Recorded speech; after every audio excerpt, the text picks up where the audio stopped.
Game over. All right, this is going to be your last meeting with this organization.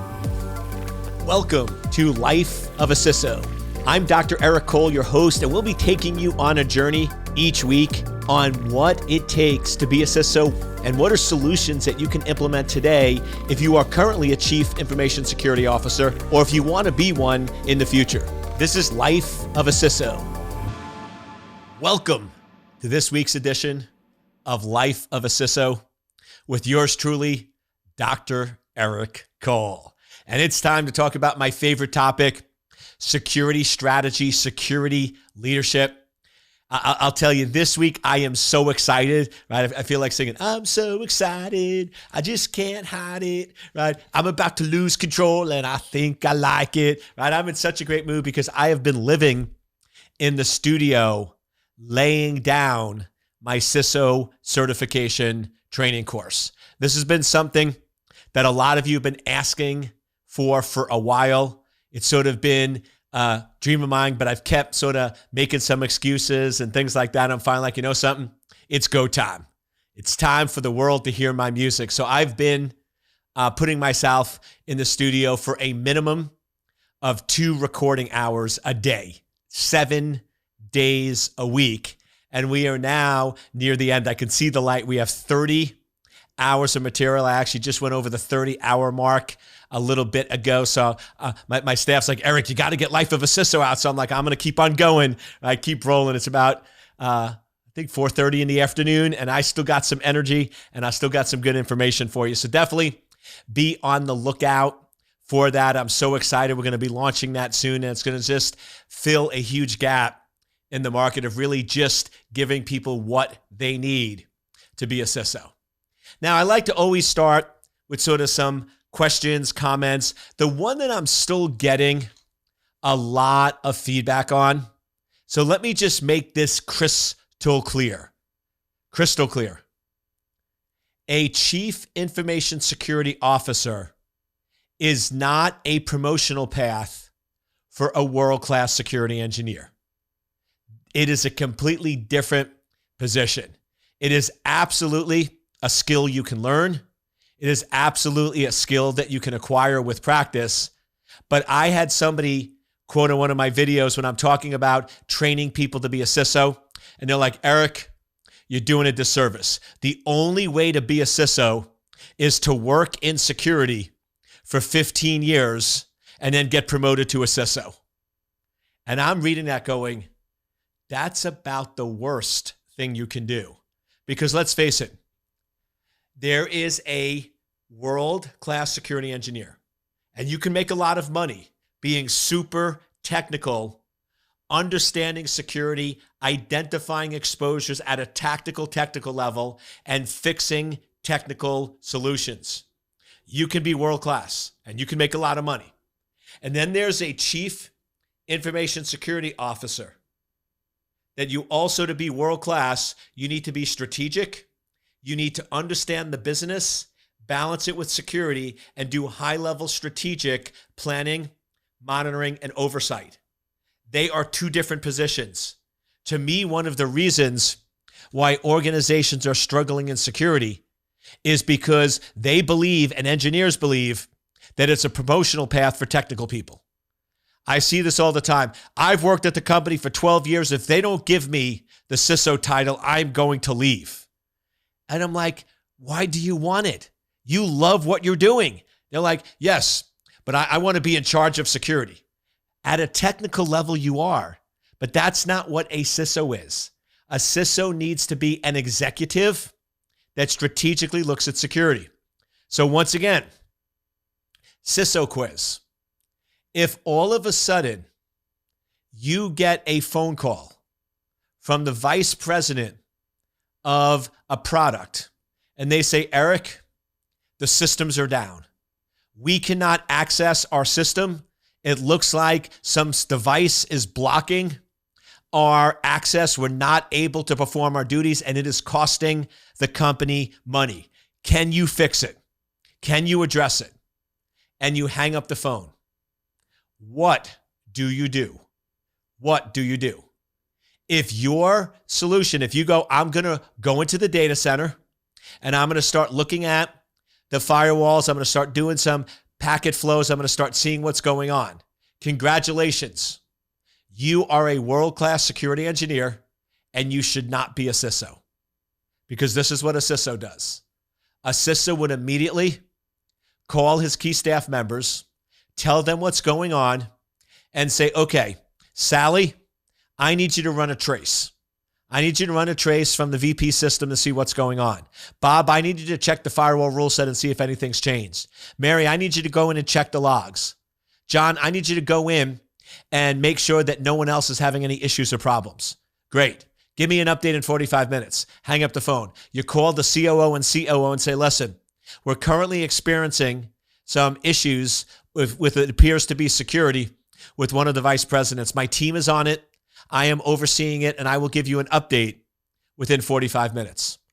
That's what an effective CISO does. So you need to understand what your strengths and weaknesses are and make sure that you pick the career path that works for you. There's a technical career path and there's a management. They are two different paths. And it's funny because I have folks, I had somebody the other day going, Eric, I disagree with you. I think a really good CISO can do both. I think they can run into the data center and they can fix problems and they can be super technical and they could also go in and be strategic. And my response back is, what is your proof of that? Here's my proof. I've been a CISO and have trained CISOs for over 20 years. I have coached over 73 individuals on being a chief information security officer. And I will tell you, every time they thought they could do both, it was disastrous. It doesn't work. Because if you think you can do both, what you're actually saying is you always fall back on the technology as your support. You want to solve the problem. You want to be the hero. You don't want to delegate.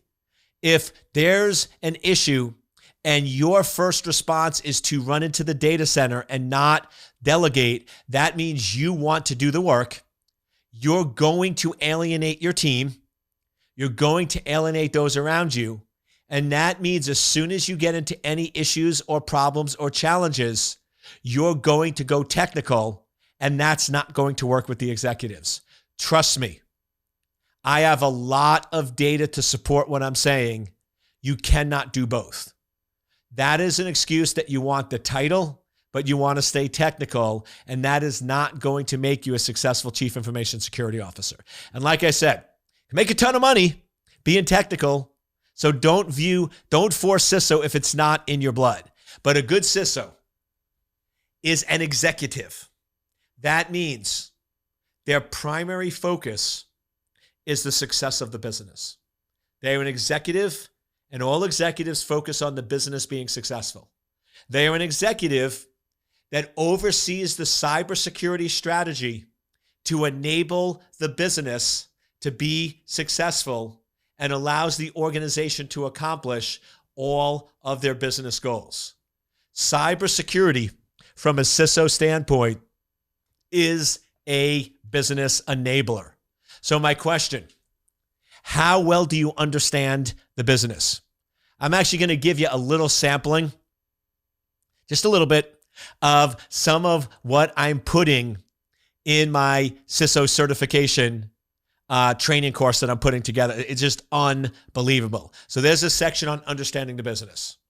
Do you really understand your business? If you're an effective CISO, you need to go in and understand the business at 3 levels. Foundational. There has to be core foundational information that you know that drives all decision. You then have to have criteria for making decisions in the organization. And then you have to have a checklist or questions that you're doing a self-review monthly to see how well you are doing. So let's take a couple of these. Foundationally, what business are we really in? Can you answer that for your organization? What is the business that your organization is really in? I'm not talking about the vertical. Don't sit there and tell me we do healthcare, or don't tell me, oh, we do financial services. That I can get off of your website. What I want to know is, what is it that really makes your business successful? What is the key differentiators? What differentiates you from the competition? What makes your organization unique and different? I can guarantee if I go to the CEO and COO, they can tell me what makes their business unique and what business they are really in.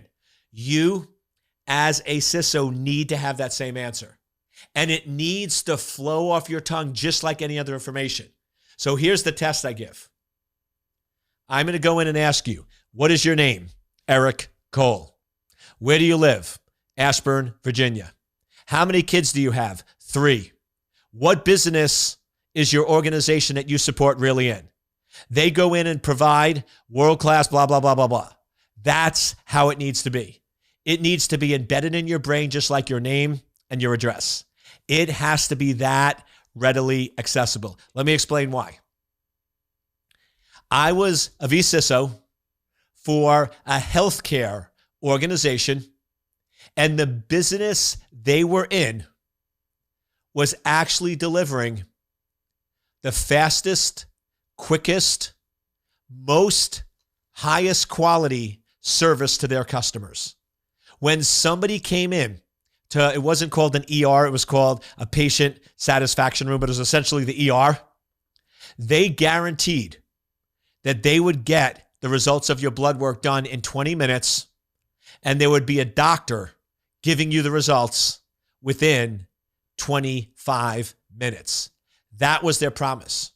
That is the business they were in, delivering unbelievable, timely service to their customers. Now, here's why that's important. Normally, with healthcare organizations, security budgets are a little tight, and we're typically going to do a traditional 2-factor authentication. So it's not super expensive, but it is a little slower and a little cumbersome. But in a traditional healthcare organization, you're going to have your records encrypted. A doctor's then going to have to go in and use a token and type it in with a 2-factor. And then they're going to have to go in and do a download and a decrypt by looking up the keys and go through this process. It takes some time, but it's pretty straightforward, but it slows down the entire process. For this particular organization, if I didn't know what business they were really in, I would have recommended that solution, and it would have been detrimental. In this case, it was more expensive, but we actually have put in place proximity-based authentication. So now when the doctors get within a certain location, it unlocks, and then it does an on-the-fly biometric authentication on the keyboard when they're typing. So now the doctor can access the information almost instantaneously, anywhere, anyplace, anytime, with appropriate security. It's a more expensive solution that took more time to roll out, but it didn't matter because of the business they were in. They were willing to spend the money because it was all about customer service and customer satisfaction. If you don't know what business the organization you're working for is really in, you are not going to be able to provide the appropriate solution. And this is why I hear this all the time. Security doesn't understand the business. They don't understand what we're doing. Here's the second one. How does your organization make money? What are the products that make the most money? Once again, don't tell me you sell stuff, right? Which product accounts for the highest profit margin within your organization? What are your gross margins across your top 3 or 4 projects? Eric, I'm a technical security person. I'm not supposed to know that. You're right. If you're a technical security person, you're not supposed to know that. And that's my point. But a CISO is not a technical security person. A CISO is a business executive, and business executives know the money. They know the business. They know how the organization is making profit and the overall revenues. Good executives know that information. You need to know that information. That information needs to roll off your tongue. What is your name? Where do you live? How do we make money? Boom. And once again, if you don't know how the organization makes money and you don't know where they have the highest profit margins, how are you going to know where to put the most security and what to protect, what to secure, and what to lock down? The short answer is you can't. And trust me, this is critical.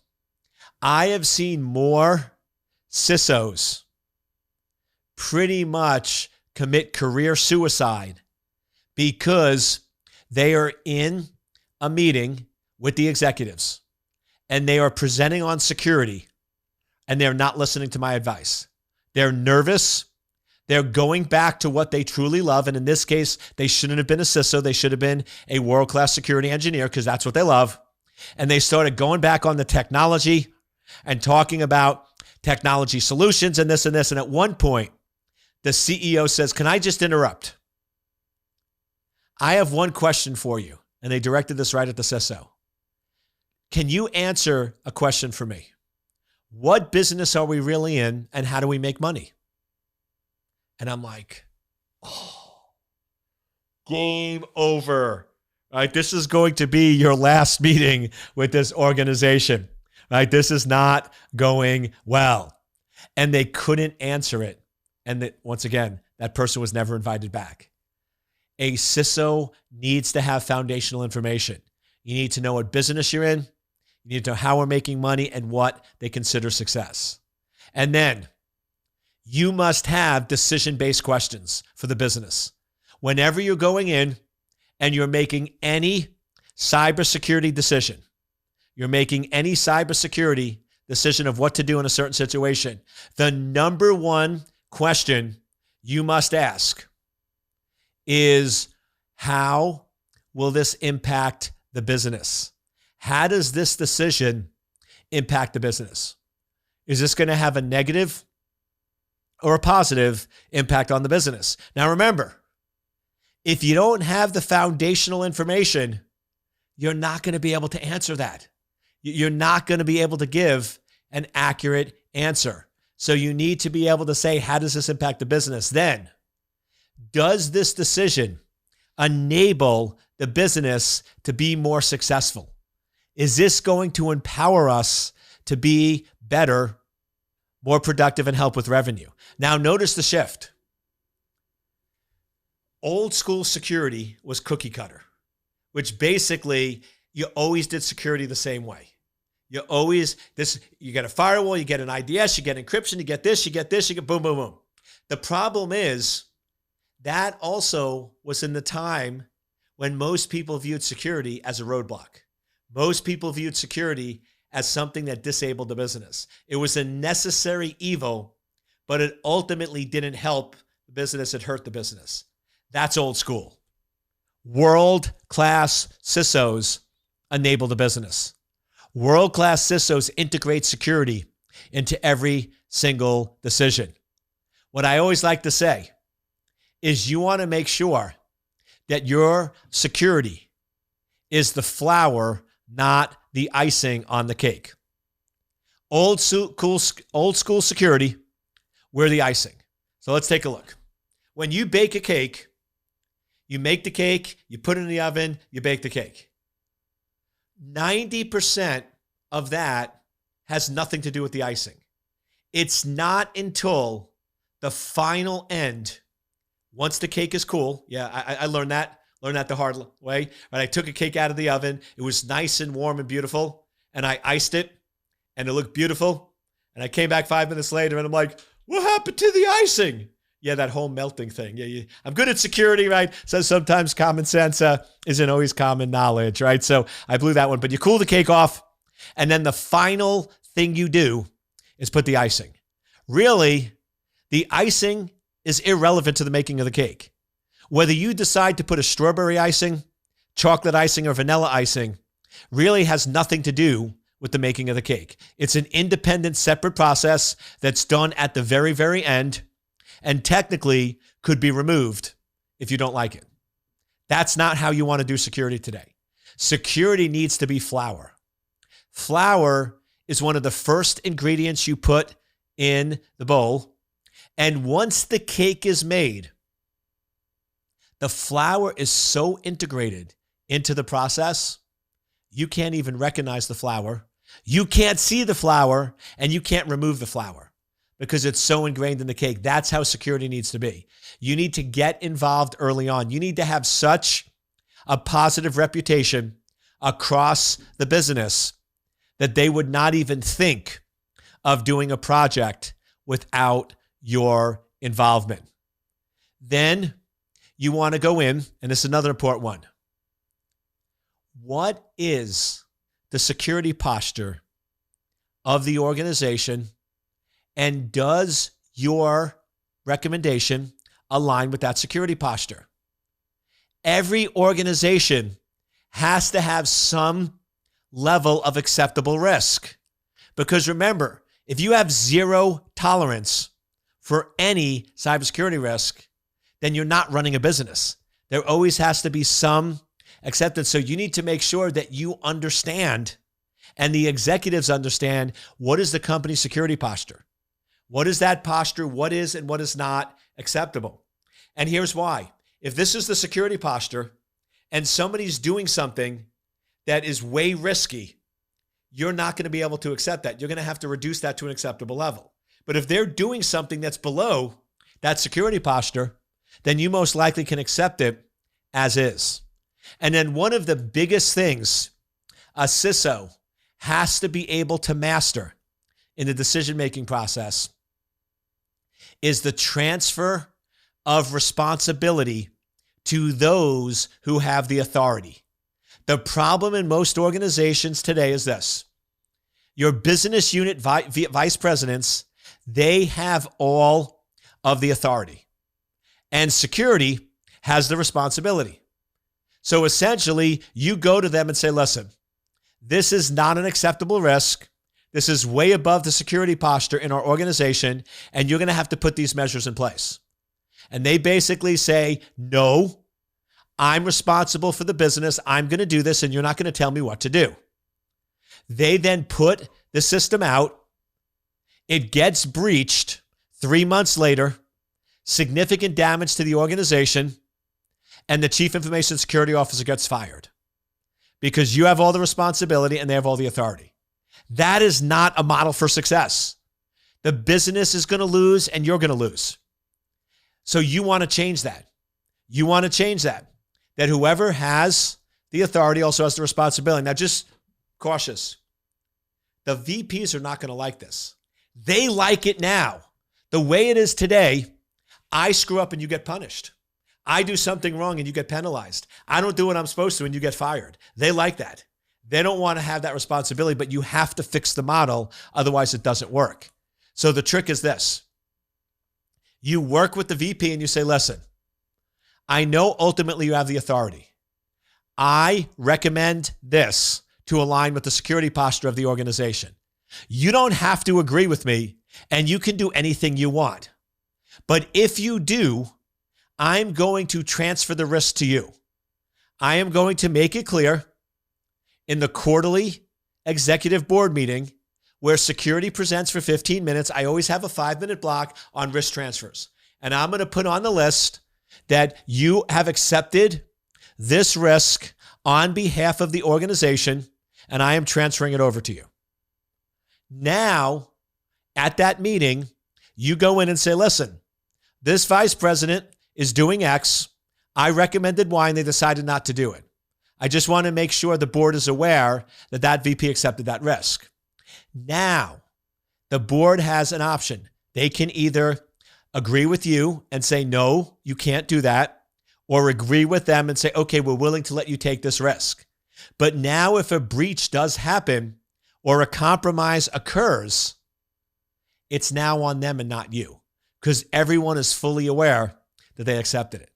Now, this is something you want to keep an eye on because if you're going in quarterly and you are transferring these risks over to these VPs and the executives keep agreeing with the VP saying, yep, we're going to let you take that risk. We're going to let you take that risk. At some point, you might need to have a conversation, not in a board meeting, but one-on-one with the CEO or COO and say, we are changing our risk posture. And is this really something you want to do? We have allowed, in the last 10 decisions, vice presidents to go in and take exceedingly high risk in cybersecurity, and you back their decision. I'm not questioning you at all. You absolutely have the right to do that, but I just want to make sure that you are recognizing that we are basically saying that our risk posture is much higher. If that's what you want, that's great, but I just want to recognize the pattern and the trend and make sure you're on board with that. And then that's how you address that. Notice, you're going in and communicating and overseeing the strategy. You're not going in and fighting. One of the things that a lot of security engineers do, and it is going to be detrimental to being a successful CISO. A lot of security engineers want to be right. I see them fight in meetings because they want to be right. They want everyone to know they're right, and they want to prove everyone else is wrong. Honestly, I don't care if I'm right or wrong. I just want to do what's best for the organization. As long as I get a solution that's good for the organization, I don't care if you think I'm right or wrong. That doesn't matter to me. It's about success of the business. Notice the shift. That shift is important because if you don't make that shift, you're not going to be successful at a CISO. And then the last one is post-review questions. So essentially, in the training, and I'm just giving you a sampling here, to be an effective CISO, you have to understand the business, you have to understand technology, you have to balance it. And in all three of those areas, you have to have foundational questions and information you know, decision-based questions, and then post-review. So one of the post-review questions, what is the current grade security would receive in supporting the business? So if you had to go in for the last month and give security a grade, what would it be? Now this one, be careful, because there's typically two types of folks. One is you always give yourself an A. Regardless of how good or bad, I'm always getting an A, right? One extreme. The other extreme is no matter how good you're doing, you're always going to give yourself a C+ because you think you can always do better and improve. So very few people are going to be honest. So this is one where you might want to go in and actually talk to the CFO or chief legal counsel. Just ask him, hey, I'm curious, how well do you think security is doing in supporting the business? Are there any concerns or issues that you have or you hear other people bring up that I should be aware of? And then just sort of solicit that information. Here's the other thing with any review questions, you always want to go in after you give an answer and ask yourself two sub-questions. How much confidence do I have in that answer? And what additional information do I need to increase my confidence? By the way, outside of security, you should do this anyway. I do self-review in all areas of my life. Right? I always go in every month and go, okay, if as being a dad for my 3 amazing kids, what grade would I give myself? Why would I give that grade? What additional information would I need to increase the confidence? And what could I do to improve the process? And that's really the key thing. Whether you give yourself an A or an F is really irrelevant. What you really want to understand is what additional information do I need to have more confidence in this answer, feedback, and what can I do to improve? That's really what it's all about. What we're asking with this post-review is how can you go in and improve and get better? How can your team get better? And how can you get better as a chief information security officer? That's really what we're focused on. So in this module, it's all about remembering to be a world-class chief information security officer, you need to understand the business. You need to understand technology. We focused on business. On business, there has to be foundational information about the business you must know. You must know the business you're in, how you make money, how you differentiate from the competition, what makes you unique. You are a business executive. You then must have a core set of questions that you use to drive all decisions to make sure that everything you do allows security to be a business enabler. And then you need to do monthly check-ins. If you have a big team, you can do it with the leaders. If you're a small team, you can do it with yourself. I constantly journal and self-evaluate. How can I improve? How can I get better? What am I doing right? What am I doing wrong? And it's always about constant improvement. But amazing world-class CISOs are always looking at the business saying, how can we improve and do a better job? I hope you enjoyed this week's edition of Life of a CISO. I'd love for you to post some comments or questions below. You can reach me at ecole@secure-anchor.com. If you'd like to take my Starting a vCISO course, Starting a vCISO business course, you can go to secure-anchor.com/vCISO, secure-anchor.com/vCISO. This is a short course. It's 6 hours. It's going to teach you how to set up a business, do sales and marketing, and deliver vCISO services. So if you're looking for a career change or to start a business or be in business for yourself, that is the short course you want to take. And then I'm putting together a full-blown CISO certification.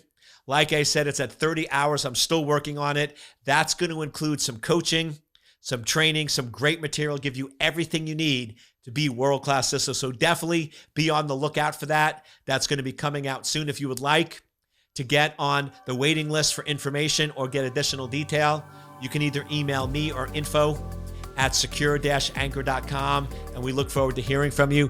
Thank you so much for attending this week's edition of Life of a CISO.